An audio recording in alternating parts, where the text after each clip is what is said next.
ঈসা নবী মহান আল্লাহর কাছে দোয়া করে বলেন, রব্বুল আলামিন আমাকে নবী বানিয়েছে এজন্য আমি খুশি হলাম, কিন্তু আখির জামানার পয়গম্বর নবী মুহাম্মদুর রাসূলুল্লাহ সাল্লাল্লাহু আলাইহি ওয়াসাল্লামের উম্মত হিসেবে যদি আমাকে বানাইতে তাহলে আমি আরো বেশি খুশি হয়ে যেতাম।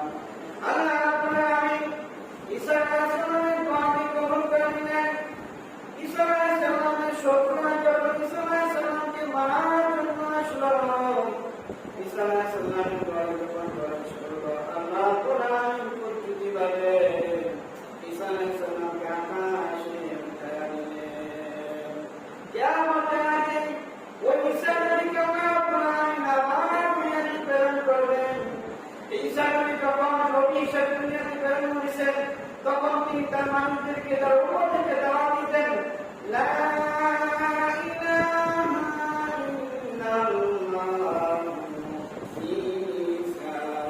ঈসাউল্লাহ। তিনি তার কালেমাকে দাওয়াত দিতেন, লা ইলাহা ইল্লাল্লাহ ঈসাউল্লাহ। তিনি যখন কিয়ামতের আগে আবার দুনিয়াতে আসবেন, তখন তিনি এই কালেমা দাওয়াত দিতে পারবেন না, কারণ তিনি তখন আর নবী থাকবেন না। তিনি থাকবেন আমার নবী, বিশ্ব নবী, নবী মুহাম্মদ রাসূলুল্লাহ সাল্লাল্লাহু আলাইহি ওয়াসাল্লামের উম্মত। তিনি তখন বলবেন, লা ইলাহা ইল্লাল্লাহ মুহাম্মাদুর রাসূলুল্লাহ। তাহলে আল্লাহ রাব্বুল আলামিন আমাদেরকে কত নিয়ামত দান করেছেন, যে আখির জামানার পয়গম্বর নবী মুহাম্মদ রাসূলুল্লাহ সাল্লাল্লাহু আলাইহি ওয়াসাল্লামের উম্মত হিসেবে আমাদেরকে দুনিয়াতে প্রেরণ করেছেন। অন্যায় বাবা করো, মা করো, নিজের সন্তান করো, অন্যায় করতে হবে। আমরা দেখছি বর্তমানে বাংলাদেশের মধ্যে এমন কিছু ঘটনা হচ্ছে যেগুলো ইসলাম শাসন করে না। যেমন জালেম সরকার কবরকে ব্যবহার করে ঘটনা চালিয়ে দিতেছে, এমনকি অনেক মানুষকে হত্যা করতেছে। এইভাবে ইসলামটা কায়েম হয় নাই যে বিনা কারণে অথবা বিচার আচার না করে শুধু মানুষকে হত্যা করবে, ঘর বাড়ি জ্বালিয়ে দেবে। হত্যা করবে বিক্রি হলো, ওই নবী সাল্লাল্লাহু আলাইহি ওয়াসাল্লাম কারো বাড়ি ঘর জ্বালায় নাই, কারো বাড়ি ঘর করায় নাই। কিন্তু আমরা দেখতেছি যে মানুষের প্রত্যেকটা এমপি মন্ত্রী বাড়ি জ্বালিয়ে দিতেছে, পুড়িয়ে দিতেছে। দেশে আইন আছে, প্রশাসন আছে, ক্ষমতা যেহেতু আসছি, প্রশাসনের মাধ্যমে, আইনের মাধ্যমে তাদের বিচার আচার করা হবে। কিন্তু নির্বিচারে এইভাবে মানুষের বাড়ি ঘর জ্বালিয়ে দেওয়া, এমনকি জনগণের সম্পদ ধ্বংস করা, এগুলা কোনোদিনই কাম্য নয়, ইসলাম এগুলা স্থাপন করে না। যেমন বিভিন্ন থানাগুলো জ্বালিয়ে দিল, পুড়াইয়ে দিল, সংসদ ভবনের চেয়ারগুলো ভেঙে দিল। এইভাবে যেগুলো করছে এগুলো ইসলাম স্থাপন করে না। যারা অন্যায় করছে, অপরাধ করছে, তাদেরকে অবশ্যই বিচারের আওতায় আনা হবে। দেশে আইন আছে, প্রশাসন আছে। আরেকটি বিষয় দেখলাম আজকে, খুবই দুঃখ পেলাম, 60-65 বয়সের একজন মুরব্বী, উনাকে উলঙ্গ করে, উনার শরীর থেকে সমস্ত কাপড়গুলো খুলে, পরনে লুঙ্গি প্যান্ট যা আসলো তা খুলে উলঙ্গ করে মুরব্বী মানুষ উনাকে রিক্সা বসিয়ে এই ভিডিও করতেছে, আর মানুষের আনন্দ ফুর্তি করতেছে, তার মান সমানভাবে পুলিশাত করা হচ্ছে। এগুলো ইসলাম স্থাপন করে না। আমরা কিন্তু মুসলমান, আমরা ইসলামের দৃষ্টিতে যা করবো ইসলামের দৃষ্টিতে করতে হবে। একটা মন্ত্রী মানুষ তাকে উলঙ্গ করে এইভাবে ভিডিও প্রচার করে আমাকে ফুর্তি করা, এটা কোনোদিনই কাম্য নয়। রাসূল সাল্লাল্লাহু আলাইহি ওয়াসাল্লাম ইসলাম বিজয় করেছেন, কিন্তু এমন ঘটনা তো করে নাই, সাহাবারা যেমন করে নাই। অতএব আমরা অন্যায় বলতে হবে, ন্যায়কে ন্যায় বলতে হবে। যদি আপনার ছেলে অন্যায় করে, আপনি বলতে হবে অন্যায়। আপনার স্ত্রী অন্যায় করতে বলতে হবে অন্যায়। আপনার মা বাবা তো অন্যায় করে বলতে হবে অন্যায়। এই জন্য আমরা সবসময় ন্যায়ের পক্ষে রাখতে হবে। যারা এই কাজগুলো করতেছে অবশ্যই পরকালে আল্লাহ রাব্বুল আলামিনের দরবারে জবাবদিহি করতে হবে। এটা কোনোদিনই কাম্য নয়। আরো কিছু ঘটনা দেখলাম যে যারা বিদ্যুৎ আছে সংখ্যালঘু, তাদের বাড়িগুলোর মধ্যে হামলা করা হচ্ছে। এটাও ঠিক নয়। কেননা রাসূল সাল্লাল্লাহু আলাইহি ওয়াসাল্লাম বলেন, যারা সংখ্যালঘু, যারা বিদ্রোহী, তারা হচ্ছে তোমাদের জন্য আমানত। কেউ যদি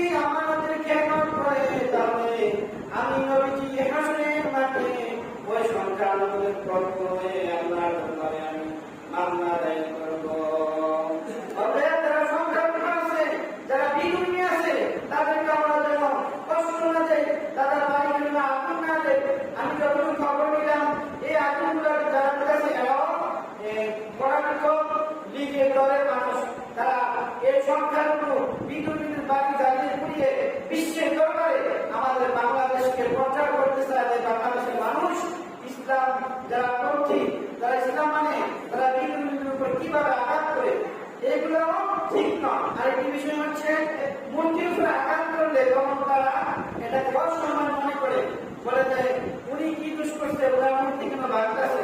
শুনেন, ইসলামে এই ভাস্কর্য আর মূর্তি সম্পর্কে একটু কথা গুরুত্ব সহকারে শোনার জন্য আমি বিশেষভাবে অনুরোধ করছি। আপনি আপনার পিতার মূর্তি হোক, আপনার স্ত্রীর মূর্তি হোক, নবী রাসূলের মূর্তি হোক, মূর্তি কোন ইসলামে জায়েজ নাই। রাসূল সাল্লাল্লাহু আলাইহি ওয়াসাল্লাম যখন মক্কা বিজয় করলেন, মক্কা বিজয় করার পরে সর্বপ্রথম কি কাজটা করলেন? রাসূল সাল্লাল্লাহু আলাইহি ওয়াসাল্লাম মক্কা বিজয় করার পরে সর্বপ্রথম এসে দেখলেন কাবার আশেপাশে 360টি মূর্তি। তখন রাসূল সাল্লাল্লাহু আলাইহি ওয়াসাল্লামের হাতে একটা লাঠি ছিল, উনি নিজে এই 360টা মূর্তিকে ভেঙে দিলেন। তাহলে ইসলামের কোন মূর্তি কোন স্থান নাই, ভাস্কর্যের কোন স্থান নাই, নবীজি নিজে মূর্তিগুলা বানাচ্ছেন। তারপরে বানাতে যায় আপনি দেখেন দুইটা মূর্তি কাফেররা বানাইছিল, একটা হচ্ছে ইব্রাহিম আলাইহিস সালাম আর ইসমাঈল আলাইহিস সালাম। এই ইব্রাহিম আলাইহিস সালামের নামে মূর্তি, ইসমাঈল আলাইহিস সালামের নামে মূর্তি, রাসূল সাল্লাল্লাহু আলাইহি ওয়াসাল্লাম সেইগুলোকে বানালেন। তাহলে কি বুঝলাম? ইসলামের কোন মূর্তি স্থাপন করে না, ভাস্কর্য স্থাপন করে না, নবীজির নামে কোন মূর্তি হয় ওইটাও বানাতে হবে। অতএব সর্বপ্রথম কাজ হবে এ দেশের মধ্যে, ইসলামী রাষ্ট্রের মধ্যে যত মূর্তি আছে, যত ভাস্কর্য আছে সবগুলো ভেঙে দেওয়া। সর্বপ্রথমে দেখলাম এই সরকার যখন পতন হলো, মনে খুবই আনন্দ পাইলাম যে সবাই স্বতঃস্ফূর্তভাবে এই মূর্তিগুলো ভাঙা আরম্ভ করছে। রাসূল সাল্লাল্লাহু আলাইহি ওয়াসাল্লাম মক্কা বিজয় করার পরে এই মূর্তিগুলোকে একে একে সবগুলো মূর্তি নবীজি বানালেন। বানার পরে আল্লাহ রাব্বুল আলামিন এই আয়াত নাযিল করলেন, ওয়া কুল জাআল হাক্কু ওয়া জাহাকাল বাতিল ইন্নাল বাতিলা কানা যাহুকা। রাব্বুল আলামিন বলেন, সত্য এসে গেছে, মিথ্যা পরিবর্তিত হয়ে গেছে, আর অবশ্যই মিথ্যা পরিবর্তিত হওয়ার জিনিস ওটা ইসলামে মূর্তি স্থাপন করে না, ভাস্কর্য স্থাপন করে না। রাসূল সাল্লাল্লাহু আলাইহি ওয়াসাল্লাম বলেন, তারপরে ভিতরে একটি প্রাণীর ছবি আছে, ওইটা আল্লাহর রহমতের ফেরেশতা প্রবেশ করতে পারে না। এইভাবে ইসলাম মূর্তিকে এবং ভাস্কর্যকে, প্রাণীর ছবিকে এর হুকুম দিয়েছে, এগুলো করে রাখা যাবে না, দেশে রাখা যাবে না, ইসলামে এগুলো কোনো সওয়াব নাই। রাসূল সাল্লাল্লাহু আলাইহি ওয়াসাল্লাম সাহাবীদের বলতে বলেন, ও সাহাবীরা শুনো, এই আসো মদিনায় গিয়ে মদিনার সমস্ত মূর্তিগুলোকে ভেঙে দিবা, আর যাদের নামে স্মৃতিসূত্র তৈরি করা হয়েছে ওই স্মৃতিসূত্রগুলোকে ভেঙে দিবা। সাহাবীদের কর্কশ করে নবী এই ভাষণ দেওয়ার পরে হযরত আলী রাদিয়াল্লাহু আনহু বলেন, ইয়া রাসূলুল্লাহ, আমি আছি, আমি গিয়ে মদিনা থেকে যত মূর্তি আছে, যত ভাস্কর্য আছে, যত স্মৃতিসৌধ আছে সবগুলোকে আমি ভেঙে মাটির সাথে মিশিয়ে দেব। আলী রাদিয়াল্লাহু আনহু মদিনা থেকে সবগুলোকে ভেঙে মাটির সাথে মিশিয়ে দিলেন। রাসূল সাল্লাল্লাহু আলাইহি ওয়াসাল্লাম মক্কা কাফেরদের অত্যাচার নির্যাতনে তিনি অতিষ্ঠ হয়ে আল্লাহ রাব্বুল আলামিনের এই মক্কা ছেড়ে মদিনাতে চলে গেলেন রাতে অন্ধকারে, হিজরত করে চলে গেলেন। তারপরে 7 বছর 3 মাস 17 দিন পরে নবী করিম সাল্লাল্লাহু আলাইহি ওয়াসাল্লাম মক্কা বিজয় করে পরিষ্কার করে মূর্তিগুলো ভাঙলেন। এখন তারপরে দ্বিতীয় কাজ, রাসূল সাল্লাল্লাহু আলাইহি ওয়াসাল্লাম কাবার তাওয়াফ করলেন। কাবার তাওয়াফ করার পরে এখন কাবার ভিতরে প্রবেশ করবেন। তখন রাসূল সাল্লাল্লাহু আলাইহি ওয়াসাল্লাম কাবার রক্ষক যার কাছে চাবি ছিল উসমান বিন তালহা, ওই উসমান বিন তালহাকে বলল, উসমান চাবি দাও, আমি ভিতরে প্রবেশ করব। তখন উসমান বিন তালহার হাত থেকে রাসূল সাল্লাল্লাহু আলাইহি ওয়াসাল্লাম চাবি নিয়ে কাবারে প্রবেশ করলেন। কাবারে প্রবেশ করে নামাজ পড়লেন 2 রাকাত। ইসলাম বিজয় হওয়ার পরে সর্বপ্রথম কাজ হচ্ছে এইগুলা মূর্তিগুলোকে ধ্বংস করে আল্লাহর শুকরিয়া আদায় করার জন্য নফল নামাজ পড়া। আমরা যখন নামাজ পড়লাম না, বরং আমরা কি করলাম? বাতি সুদা, দুর্বাদ না করি, কাটবাদ না করি, মিছিল করি। ইসলাম বিজয় হওয়ার পরে আমরা এবার মিছিল করছি না, আল্লাহর শুকরিয়া আদায় করার জন্য নামাজ পড়তে হবে। নামাজ পড়ার পরে নবী করিম সাল্লাল্লাহু আলাইহি ওয়াসাল্লাম ঘোষণা দিলেন, 11 লক্ষ মানুষের সম্পর্কে বললেন, এই 11 লক্ষ মানুষকে যেখানেই পাবা সেখানেই হত্যা করবা। তারা এত বড় ইসলামের ক্ষতি করছে, তারা আল্লাহর নামে মিথ্যা কালাগারি করছে,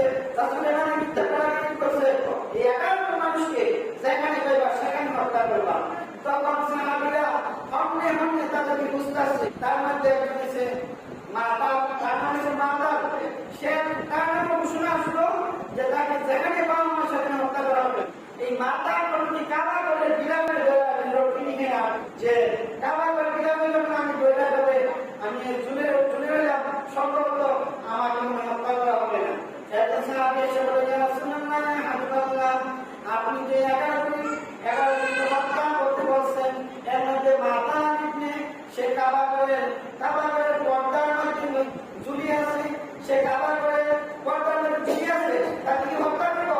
রাসূল সাল্লাল্লাহু আলাইহি ওয়াসাল্লাম তাকে হত্যা করবো। তখন একজন সাহাবী হত্যা করবো, সে ইসলামের এত বড় ক্ষতি করছে, আল্লাহ কি গালি দিছে, রাসূলকে গালি দিছে, সে আর জীবিত থাকার কোনো অধিকার নাই, তখন তাকে হত্যা করলো। এইভাবে হত্যা করতে করতে 4 জন মানুষকে হত্যা করলো, আর বাকিরা ভুল স্বীকার করলো যে আমরা অন্যায় করছি, ভুল করছি, আমাদেরকে জন্য ক্ষমা করে দেওয়া হয়। এর মধ্যে একজন ছিল ওয়াসি। রাসূল সাল্লাল্লাহু আলাইহি ওয়াসাল্লাম বললেন ওয়াসিকে দেখা দিল তাকে হত্যা করবা। ওয়াসি মনে মনে ভাবলো আল্লাহ রাসূল দয়া নবী মানা নবী, তার কাছে দুনিয়া যেতে পারি না, তিনি আমার ভুল স্বীকার করতে পারি, সে আমাকে ক্ষমা করে দিবেন। ওয়াসি রাতের অন্ধকারে সাহাবীদের চোখকে বাগিয়ে সাল্লাল্লাহু আলাইহি ওয়াসাল্লামের কাছে এসে বললেন, ইয়া রাসূলুল্লাহ, ইয়া হাবিবাল্লাহ, আমি ওয়াসি, আপনার কাছে সামনে চলে আসছি, আমি ক্ষমা করে দিন, আমি তো অন্যায় করছি, অপরাধ করছি, বুঝতে পারি না, আমাকে ক্ষমা করে দিন। আল্লাহ রাসূল সাল্লাল্লাহু আলাইহি ওয়াসাল্লাম বলেন, তুমি কি এই অন্যায় করার জন্য অনুতপ্ত না? এ ওয়াসি, আমি শুনছি তুমি নাকি আমার চাচা আমি হামজাকে হত্যা করেছ।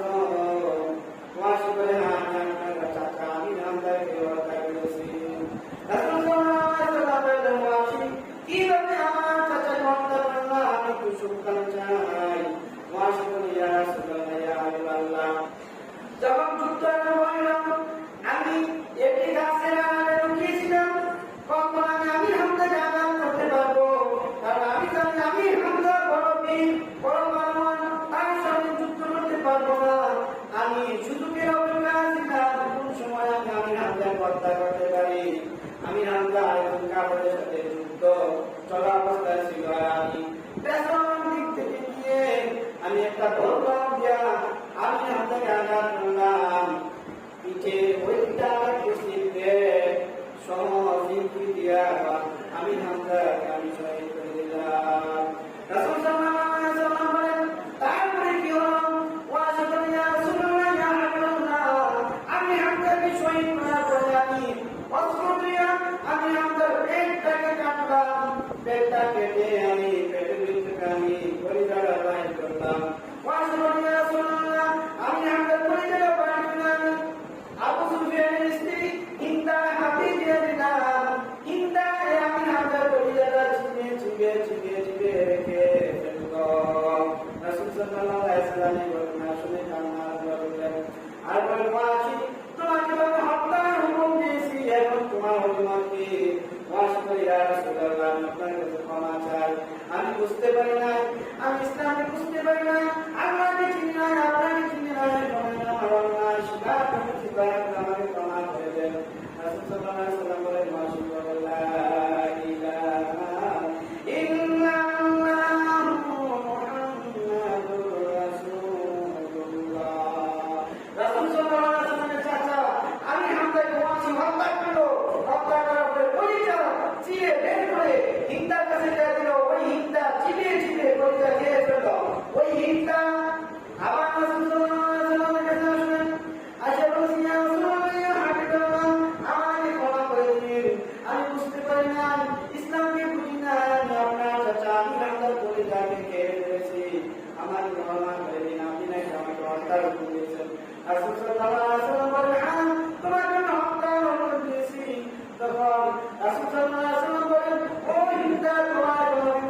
দেশে চলে যাইতেছে। ইকরামার স্ত্রী কাটাকাটি করে স্বামীকে ধরে নেওয়া করলেন, স্বামী আমার মক্কা ছেড়ে তুমি আমার দেশে যাওয়ার কোনো দরকার নাই।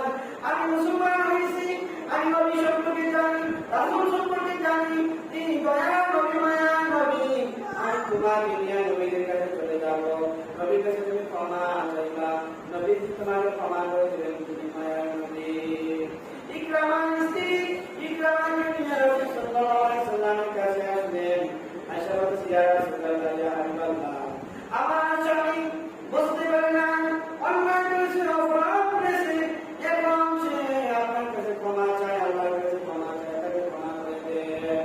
রাসূল সাল্লাল্লাহু আলাইহি ওয়াসাল্লাম আবু তাহের শরীফকে ক্ষমা করে দিলেন, তাকে কালেমা পড়ে মুসলমান করে দিলেন। লা ইলাহা ইল্লাল্লাহু মুহাম্মাদুর রাসূলুল্লাহ।